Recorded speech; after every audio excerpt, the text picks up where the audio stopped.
ఈరోజు మనము 23 మే 2026 రాశి ఫలాలు తెలుసుకుందాం. శ్రీ పరాభవనామ సంవత్సరం వైశాఖ మాసం శనివారం నాటి ద్వాదశి త్రయోదశి తిథి నక్షత్ర ప్రభావాల ఆధారంగా 12 రాశుల వారి జాతక ఫలితాలు ఈ విధంగా ఉన్నాయి. మేషరాశి, ఈ రోజు మీకు అనుకూల వాతావరణం ఉంటుంది. వృత్తి వ్యాపారాల్లో ఆశించిన మార్పులు కనిపిస్తాయి. సమాజంలో గౌరవ మర్యాదలు పెరుగుతాయి.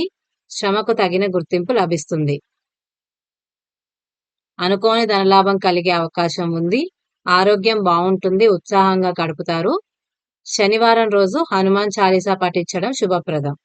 వృషభ రాశి, పనులలో స్వల్ప అడ్డంకులు ఎదురైనా పట్టుదలతో పూర్తి చేస్తారు. అనవసరపు ఖర్చుల పట్ల అప్రమత్తంగా ఉండాలి. కుటుంబ సభ్యుల సలహాలు కలిసి వస్తాయి. ఖర్చులు పెరగకుండా చూసుకోవడం మంచిది. మానసిక ఒత్తిడికి లోను కాకుండా ప్రశాంతంగా ఉండడానికి ప్రయత్నించండి. నవగ్రహ స్తోత్రం చదువుకోవడం మంచిది. మిథున రాశి, వ్యాపారస్తులకు నూతన పెట్టుబడుల విషయంలో సానుకూల ఫలితాలుంటాయి. ఉద్యోగస్తులకు పై అధికారుల మద్దతు లభిస్తుంది. శుభవార్తలు వింటారు. నిరుద్యోగులకు మంచి అవకాశాలు వచ్చే సూచనలున్నాయి. ఆర్థిక పరిస్థితి మెరుగ్గా ఉంటుంది. ఆహార నియమాలు పాటించడం శ్రేయస్కరం. అలాగే శ్రీ విష్ణు సహస్రనామ స్తోత్రం పఠించడం ఉత్తమం. కర్కాటక రాశి, ఈ రోజు చేపట్టిన పనులు సకాలంలో పూర్తవుతాయి. బంధు మిత్రులతో సత్సంబంధాలు బలపడతాయి. ముఖ్యమైన నిర్ణయాలు తీసుకునేటప్పుడు అనుభవజ్ఞుల సలహా తీసుకోవడం మంచిది. ఆదాయ మార్గాలు పెరుగుతాయి. పాత బాకీలు వసూలవుతాయి. చిన్నపాటి అలసట మినహా ఆరోగ్యం అనుకూలిస్తుంది. శివాభిషేకం లేదా శివారాధన చేయడం శుభప్రదం. సింహరాశి, ఉద్యోగంలో పని ఒత్తిడి కాస్త ఎక్కువగా ఉండే అవకాశం ఉంది. సహోద్యోగులతో వివాదాలకు దూరంగా ఉండడం మంచిది. స్థిరాస్తి సంబంధిత విషయాల్లో జాగ్రత్త అవసరం. మితంగా ఖర్చు చేయడం అవసరం. కంటి లేదా కాళ్ల నొప్పులు ఇబ్బంది పెట్టొచ్చు. తగిన విశ్రాంతి తీసుకోండి.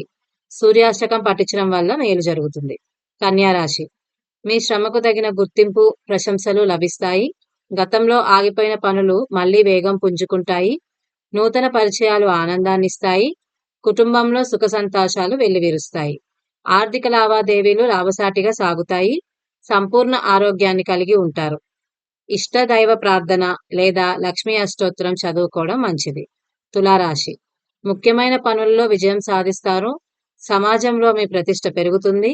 బంధువుల నుండి ఆశించిన సహాయం అందుతుంది. వ్యాపార విస్తరణ ప్రయత్నాలు ఫలిస్తాయి. అనుకోని మార్గాల ద్వారా మీకు ధనప్రాప్తి కలుగుతుంది. రోజంతా ఉత్సాహంగా ఉంటారు. అలాగే వెంకటేశ్వర స్వామి ఆరాధన విశేష ఫలితాలను ఇస్తుంది. వృశ్చిక రాశి, మానసిక ప్రశాంతత లభిస్తుంది. ఆధ్యాత్మిక కార్యక్రమాలపై ఆసక్తి పెరుగుతుంది. ప్రయాణాలు అనుకూలిస్తాయి. మిత్రుల సహాయంతో ఒక ముఖ్యమైన సమస్య నుండి బయటపడతారు. అనవసరపు ఖర్చులు తగ్గుతాయి. ఆదా చేసే అవకాశం ఉంటుంది. ఆరోగ్యం స్థిరంగా ఉంటుంది.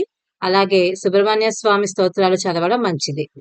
ధనుస్సు రాశి, పనుల్లో కొంత ఆలస్యం జరిగినా చివరకు విజయం వరిస్తుంది.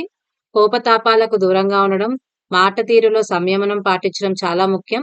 ఇతరుల విషయాల్లో జోక్యం చేసుకోవద్దు. ఆర్థికంగా మీకు సామాన్యంగా ఉంటుంది. పెద్ద మొత్తంలో అప్పులు ఇవ్వడం తీసుకోవడం చేయకండి. సరైన సమయానికి ఆహారం విశ్రాంతి తీసుకోవడం ముఖ్యం.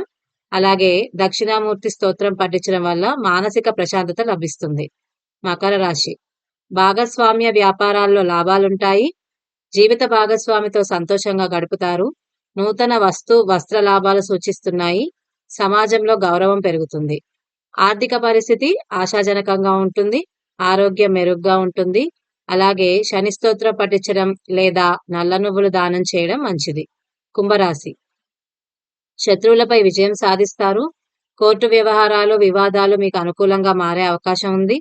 ఉద్యోగంలో మీ ప్రతిభకు గుర్తింపు లభిస్తుంది. పెండింగ్ పనులు పూర్తవుతాయి. ధనలాభం కలిగి రుణాలు తీరే మార్గాలు సుగమం అవుతాయి. ఆరోగ్యం అనుకూలిస్తుంది. పాత అనారోగ్య సమస్యల నుండి ఉపశమనం లభిస్తుంది. అలాగే హనుమంతునికి సింధూర పూజ లేదా ప్రార్థన చేయడం శ్రేయస్కరం. మీనరాశి, సంతానపరమైన విషయాల్లో శుభవార్తలు వింటారు. నూతన విషయాలు నేర్చుకోవడానికి ఆసక్తి చూపుతారు. మిత్రులతో కలిసి విందు వినోదాల్లో పాల్గొంటారు. సృజనాత్మక రంగాల వారికి మంచి గుర్తింపు లభిస్తుంది. ఆర్థికంగా ఖర్చులు పెరిగినా దానికి తగిన ఆదాయం కూడా ఉంటుంది. స్వల్ప అసౌకర్యం ఉన్నా పెద్దగా ఇబ్బంది ఉండదు. అలాగే గురు చరిత్ర పారాయణ లేదా గురుధ్యానం విశేష ఫలితాన్ని ఇస్తుంది.